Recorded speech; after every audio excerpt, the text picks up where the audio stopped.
오늘 함께 나누실 말씀은 구약성경 창세기 2장 18절에서 25절의 말씀인데, 하나님이 설계하신 가정이란 제목의 메시지를 함께 나누도록 하겠습니다.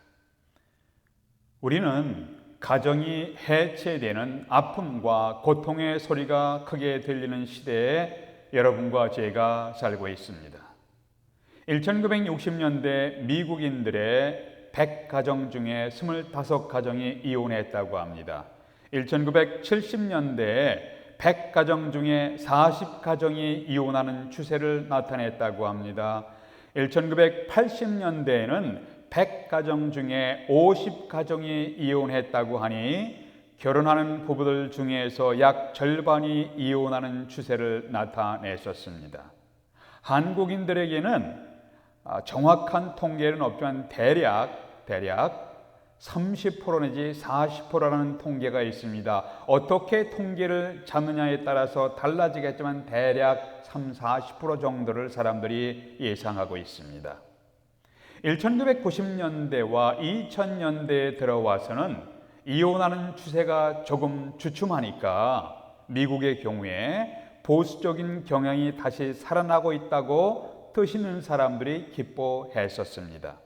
그러나 어떤 사람들은 그것은 사실이 아니다, 오늘날 이혼율이 조금 줄어드는 것처럼 보이는 것은 결혼신고도 하지 아니하고 그냥 살아가고 있는 젊은이들이 많기 때문이다 라고 말을 하기도 했습니다.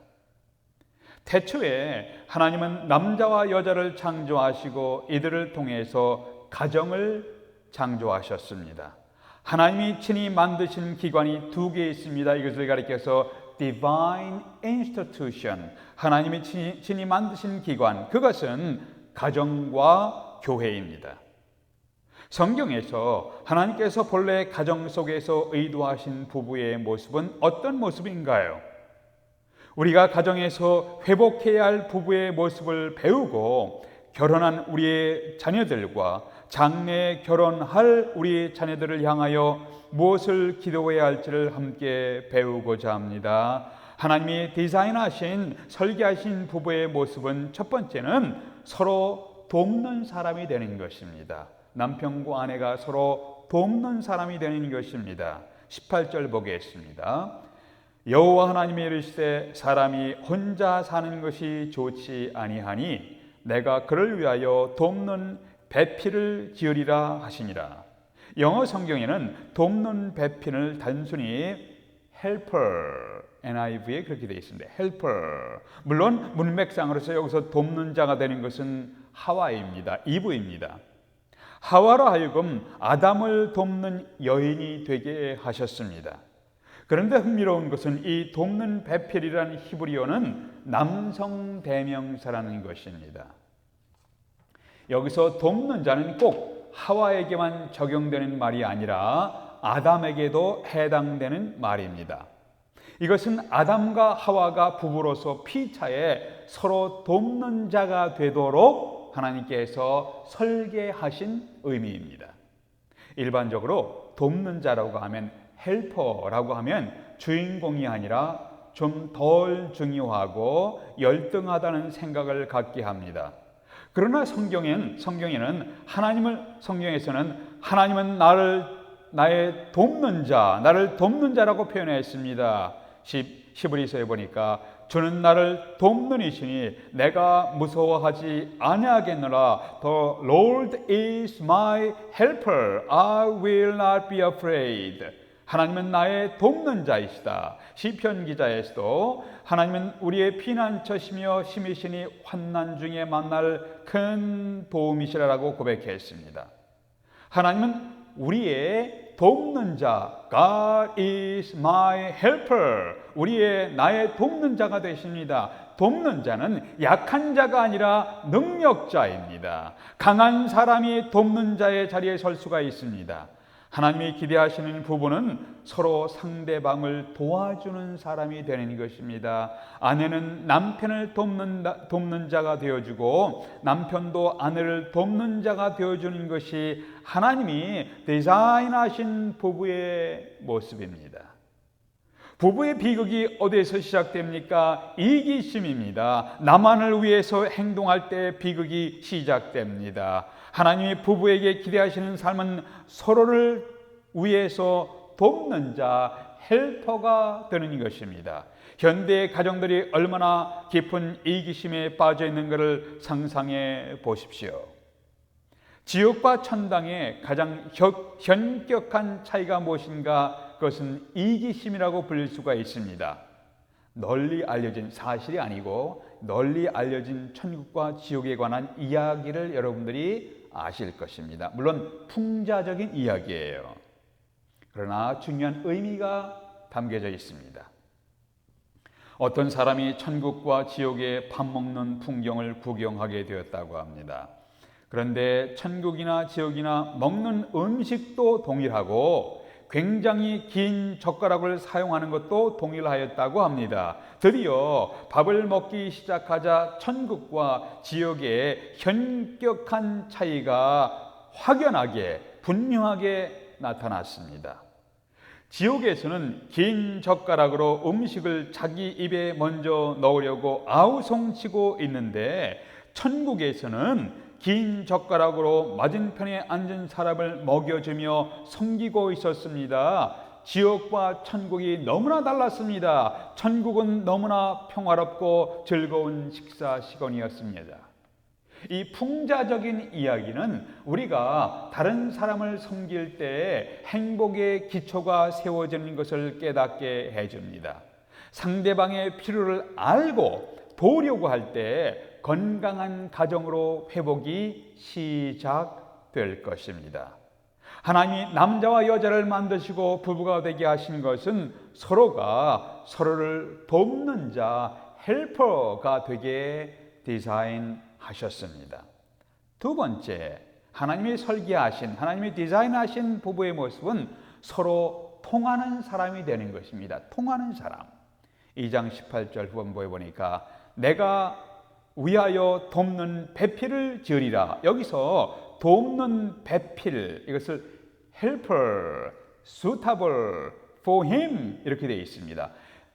suitable for him 이라는 것은 그를 위해 적합한, 합당한, 적합한 배필인데 문자적인 의미는 corresponding to him, 그와 교통하는 배필이라는 의미라고 구약의 유명한 학자 데렉 키드너가 그렇게 의미를 해석해 주었습니다. corresponding to him. 여기서 corresponding이란 뭐냐 하면 우리가 다른 사람과 편지를 주고받을 때 correspondence, corresponding이라는 표현을 사용합니다. 이것은 우리가 서로 통한다는 의미예요. 서로 통할 수 있는 배필, 서로 교감할 수 있는 배필, 서로 마음이 통하고 가슴이 통하고 생각이 통할 수 있는 배필이라는 의미예요. 하나님이 디자인하신 부부의 모습은 이렇게 곁에 있어서 서로 대화로 통하고 서로 생각이 통하고 서로 마음이 통하는 모습입니다. 하와가 어떻게 창조되었습니까? 하나님이 지으신 아담을 보면서 사람이 혼자 있는 것이 좋지 못하니 내가 그를 위하여 돕는 배필을 지으리라. 아담이 혼자 있는 것을 보시면서 이제 내가 그를 위하여 돕는 배필을 지으리라 하셨습니다. 여기서 좋지 아니하다. 사람이 혼자 있는 것이 좋지 아니하다. 좋지 아니하다는 단어가 처음으로 성경에 등장합니다. 신라곤의 저자인 잔 밀턴이 이 말씀을 읽으면서 그렇다, 고독은 하나님 보시기에 최초로 좋지 못한 것이었다라고 말했다고 합니다. 그런데 하나님이 하와를 창조하신 다음에 아담과 함께 있는 것을 보신 후에 뭐라고 말씀하셨냐면 보시기에 아담과 하와가 함께 있는 것을 보시고 보시기에 심히 좋았더라. It was very good 이라고 말씀하셨습니다. 그런데 하와가 어떻게 창조되었습니까? 창세기 2장에서 보니까 그 아담의 갈빗대 하나를 취하시고 그 갈빗대로 여자를 만드시고 2장 21절 22절이죠. 그 갈빗대 하나를 취하시고 그 갈빗대로 여자를 만드시고 여기서 갈빗대라는 단어는 히브리어 문자로 그대로 번역하면 side, 옆이란 단어입니다. 하나님이 아담 옆에서 빼냈습니다. 어느 성서학자는 이 말씀을 보면서 그래서 아담은 그 옆에 끊임없이 누군가를 필요로 한다고 해석했습니다. 내 곁에 누군가가 있지 않고는 고독이 치료될 수 없는 인간의 모습을 그리고 있는 모습입니다. 그래서 하나님이 디자인하신 부부의 모습은 곁에서 마음이 통하고, 곁에서 대화가 통하고, 곁에서 서로 상대방의 이야기를 들어주고 하고 싶은 이야기를 말하는 모습입니다. 미국의 한 심리학자가 건강한 부부들의 상태를 하루에 얼마나 오랫동안 대화를 나누는가라고 조사를 한 적이 있었습니다. 그랬더니 대체로 건강하다는 부부가 하루에 평균 대화하는 시간이 10분도 채 안 됐다는 결과가 나왔습니다. 건강하다는 부부가 10분도 안 되는 짧은 대화를 나누는데 대부분 평범한 부부들은 도대체 어느 정도 대화의 시간을 갖는지를 짐작할 수가 있습니다. 거의 대화하는 시간이 없다는 것이에요. 하루가 24시간이라고 하면 분으로 따지면 1440분입니다. 하루에 1440분 있는데 겨우 10분밖에 대화를 나눈다는 것이 이해가 되지 않는다고 생각됩니다. 그러나 진정한 대화는 단순한 정보의 교환이라 지식의 교환이 아닙니다. 진정한 대화는 내 마음속에 담겨진 이야기를 나누는 것입니다. 나의 슬픔도 나누고 기쁨도 나누고 상처와 절망을 나눕니다. 우리는 이러한 부부의 길을 우리가 걷고 있는가 자문해 보십시오. 우리 자녀들이 이러한 부부의 모습으로 변화되도록 여러분과 저는 기도하고 계십니까? 예비 부부들은 이러한 모습을 꿈꾸며 결혼을 준비하고 계십니까? 하나님은 부부가 서로 통하는 사람이 되는 것을 기대하십니다. 하나님이 기대하시는 설계하신 부부의 모습 세 번째는 서로 하나가 되는 사람이 되는 거예요. United, 연합되는 사람, 하나가 되는 사람. 24절 보겠습니다. 이러므로 남자가 부모를 떠나 그의 아내와 합하여 둘이 한 몸을 이룰지로다. 아내와 연합하여 한 몸을 이룬다고 하면 우리는 얼른 육체적인 연합을 생각합니다. 물론 육체적인 유니티가 있죠. 하나됨을 상징하는 것이 성적인 연합이 있습니다. 그러나 여기서 하나됨은 단순히 육체적인 연합만을 의미하는 것이 아닙니다. 인간은 육체적인 존재이면서 동시에 영적인 존재입니다. 흙에서 지음받았기 때문에 육체적인 존재이면서 하나님의 생기를 받아서 영적인 존재가 되었습니다. 그러므로 부부가 영적으로 하나됨이 없이 육체적인 결합만으로는 결코 하나가 될 수가 없습니다. 영적인 연합이 없이 육체적인 결합만으로 살아가는 부부는 그 관계를 건강하게 유지할 수 없을 뿐더러 하나님이 기대하시는 충족한 삶을 살아갈 수가 없습니다. 영적으로 연합되지 못한 부부가 그래서 늘 갈등과 고통을 면하지 못하고 있는 것입니다. 하나님이 준비하신 부부간의 충족함을 누리고 살아가는 부부의 모습은 예수 그리스도에 대한 동일한 신앙을 고백하며 함께 예수 그리스도를 섬기며 함께 주님의 사역을 위해 봉사하며 함께 하나님의 은혜에 감사하고 감격하며 함께 예배드리며 찬양하는 부부입니다. 여러분과 저의 삶이 어떠한지 우리 자신에게 물어봐야 합니다. 우리의 자녀들이 이러한 부부의 삶을 살도록 여러분과 저는 기도하고 계십니까? 어떤 분은 독신으로 살아가는 분들도 있습니다. 자신이 처음부터 독신을 고집하는 분들도 있고 결혼 후에 상황이 그렇게 되어서 어쩔 수 없이 독신으로 살아가는 분들도 있습니다. 우리 모두가 언젠가는 혼자서 독신이 될 것입니다. 부부가 동시에 이 세상을 떠나가는 것은 현실적으로 기대하기 어렵습니다. 어쩔 수 없이 언젠가 우리는 독신의 삶을 경험하게 될 것입니다. 사도 바울은 성경에서 꼭 결혼 생활만이 우리의 인생을 의미 있게 하고 풍성한 삶을 누릴 수 있다고 말씀하지는 않으셨습니다. 만일 어떤 이유로 인하여 혼자 되었을 때에 그 혼자 된 것을 기회로 삼아서 하나님의 영광을 위해서 살아가라고 말씀하셨습니다. 혼자 된 삶을 살면서 하나님의 은혜와 사랑을 경험하며 만족한 삶을 살아갈 수도 있습니다. 왜냐하면 사람은 육체적인 존재 그 이상이며 영적인 충만을 통해서 감동하며 감사하게 살아갈 수 있기 때문입니다.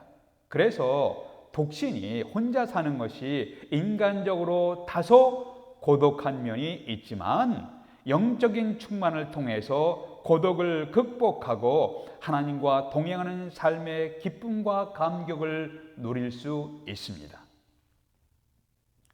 에덴 동산에 있던 부부는 이렇게 서로가 하나 되고 서로 통하고 서로 돕는 삶을 살았습니다. 25절 보니까 아담과 그 아내 두 사람이 벌거벗었으나 부끄러워 아니하니라.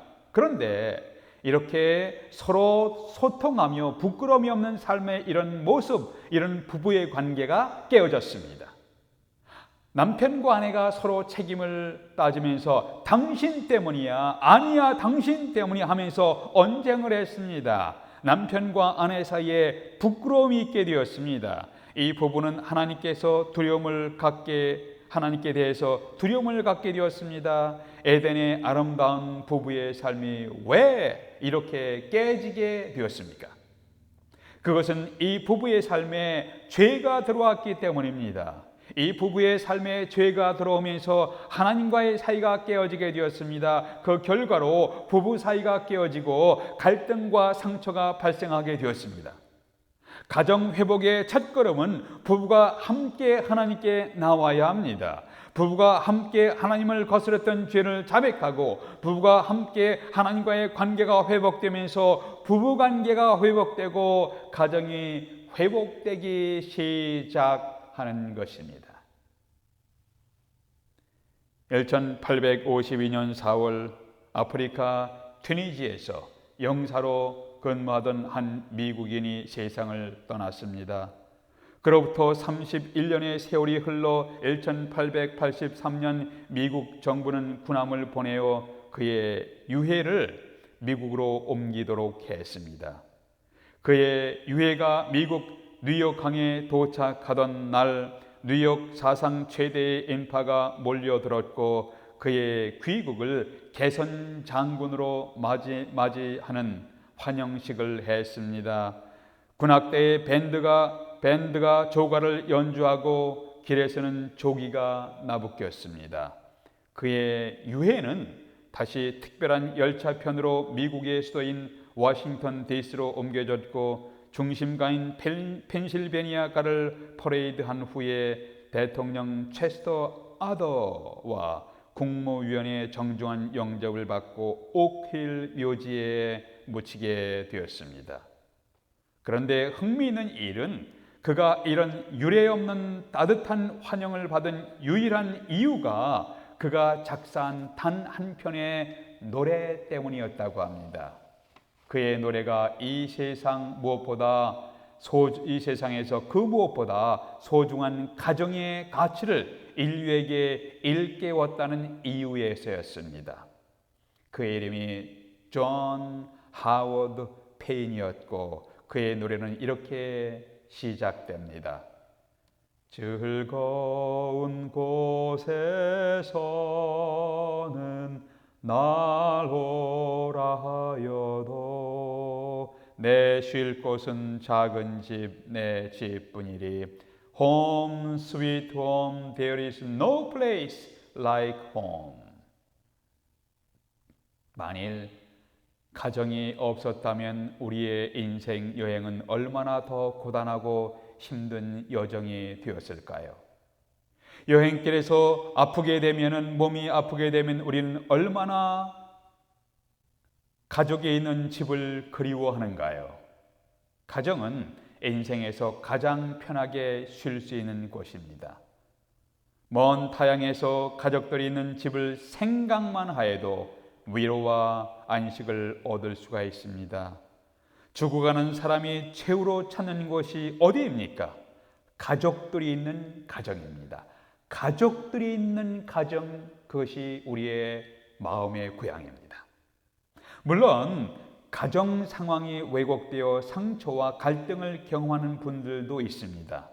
그래서 하나님께서는 우리에게는 하나님이 축복하시는 가정이 더욱 필요하게 되었습니다. 나의 실패와 나의 좌절을 나눌 수 있는 곳이 가정입니다. 가정은 인생의 상처가 가장 효율적으로 치료될 수 있는 곳입니다.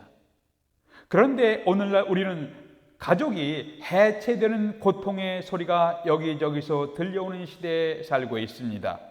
우리의 작은 가정을 돕고 축복하는 큰 가정이 필요합니다. 성경은 교회를 확장된 가정 공동체라고 말씀합니다. The extended family of God. Church as the extended family of God. 교회는 확장된 가정, 확장된 하나님의 가족이라고 불릴 수 있습니다. 정기적으로 모여서 함께 기도하고 함께 예배드리고 서로에게 가족 연대감을 느낄 수 있는 확장된 가정, extended family of God, 이 확장된 가족이 필요합니다. 예수님은 누구든지 하나님의 뜻대로 하는 자는 내 형제요 자매요 모친이니라 라고 말씀했습니다. 육신의 가족뿐만 아니라 영적인 가족, spiritual family of God, 영적인 가족 속에서 동생, 누나, 형님, 믿음의 아버지, 어머니를 경험할 수 있는 하나님 나라의 가족, extended family of God, 하나님 나라의 가족 멤버들이 되시기를 예수님의 이름으로 기원합니다. 아멘. 기도하겠습니다. 아버지 하나님, 저희들은 이 땅에 살아가는 동안에 저희들이 주님과 가까이 동행하는 삶을 살기를 소원합니다. 때로는 우리의 가정, 나의 가정에 아픔과 고통이 있고 슬픔도 있지만 그러나 하나님께서 축복하시는 가정으로 회복될 수 있도록 은혜를 베풀어 주시옵소서. 동시에 확장된 가족 공동체, 교회 공동체 속에서 위로를 받고 또한 새로운 용기를 받아서 주어진 삶을 살아가는 동안에 하나님 나라와 복음을 위해서 쓰임받는 저희들의 삶이 될 수 있도록 축복해 주시옵소서. 예수 그리스도 이름으로 기도하옵나이다. 아멘.